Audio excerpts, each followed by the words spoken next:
YouTube and welcome to Theater Talk. For today's video, I have another review of a show for you, and today I'm going to be talking about Network. If you're new here, hello, my name is Tori Cyclic. I make new videos every Sunday for Cyclic Sunday with other videos throughout the week. If you like what you see, like this video down below and subscribe while you're down there as well. You can also follow me on Twitter and Instagram in the description at tss6295.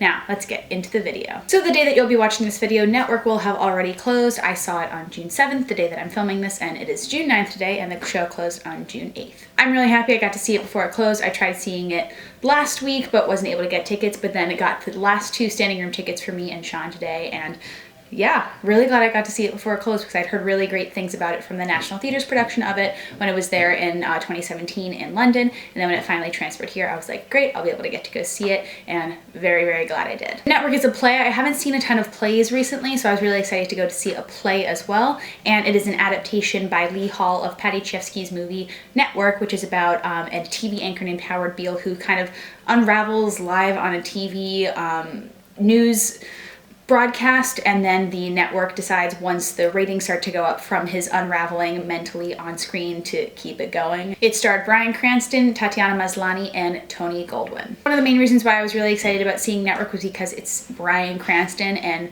I read his book earlier this year. I think he's an absolutely incredible actor. I've always wanted to see him live and finally got to in the show, and it really lived up to the hype. His acting is just so incredible. It really carries the entire show because the show is a lot of monologues, specifically from Howard Beale, which is Bryan Cranston's character. Bryan Cranston really shows how Howard Beale goes from calm and collected to crazed to angry to even more mad than being angry to accepting his power as becoming the prophet of the people to accepting his fate at the end of the show. There's so many emotional changes that his character has to go through, and Bryan Cranston never ever loses steam throughout the entire show. There's a lot of screaming that happens in the show because there's a lot of anger throughout the show as well, and Bryan Cranston, like, his voice never faltered. It was just a masterclass in acting and how to take rage from inside and make that believable and not like it's a crazy person on stage. You're watching like the breakdown of a person mentally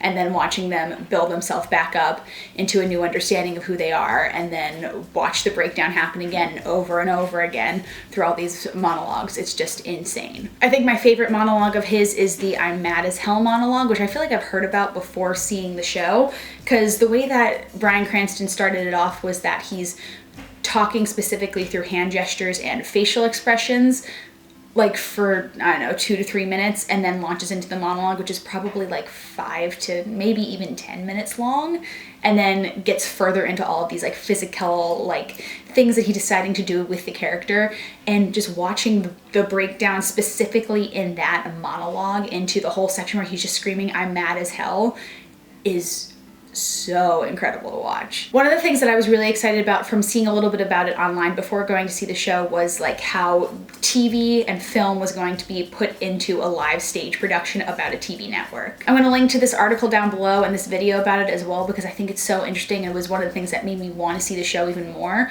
was just how the opening scene is set up. You have 2 live feed cameras that are going throughout the entire show, and they follow characters throughout the entire stage, going through like this little bank of TV like editors and producers who are sitting in like a bank of glass walls, and then it follows them through, and then follows Bryan Cranston through the stage, and then follows him to his seat where he sits and does the broadcast, and then follows the producers and everybody else, and then sees all of the different angles that you're seeing behind the scenes of a TV network. It really shows you like the hecticness and the craziness of working on a TV show, but also like how it works completely as a machine because everything was so seamless and fluid with how the movement was. It was like very well choreographed. You could really tell that everybody was very comfortable on this set because there's a lot of moving around through all of the cameras following everybody, and then going through like different entrances and going in and out of the set, and everybody looked like they've worked in this TV network for years and know exactly where to go and where their paths are and what they're doing on stage,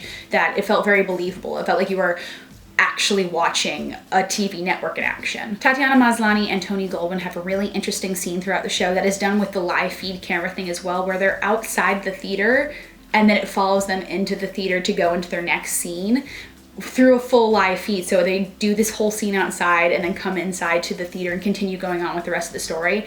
it was a really well done scene. There's like a lot of emotional stuff that happens in that as well, and like watching Tatiana Maslany's character as she's so focused on her work of bringing the TV network to the next thing that it can become, and Tony Goldwyn just trying to have a relationship with her. Their acting together was really, really great. They had really good chemistry working together, and you see how it builds from the beginning when they first meet each other up into the end when it kind of all falls apart. Overall, I think this is a really, really well done production of a show. Obviously, if you love Bryan Cranston, that's a big pull of seeing it, because Bryan Cranston is just an incredible, incredible actor. I do want to watch the film that it's based off of as well. It's a Patty Chayefsky film. I don't know exactly who stars in it, but I feel like it'd be interesting to watch the film after seeing the show now, get to know a little bit more about it and read up a little bit more about it as well. So those are all of my thoughts about Network for you. If you saw the show, let me know what you thought about it in the comments down below. And if you have any recommendations for other shows to see or anything else you'd like to see in my Theater Talk series, let me know about that in the comments down below as well. Thank you guys so much for watching DFTBA, and I will see you guys next time. Bye.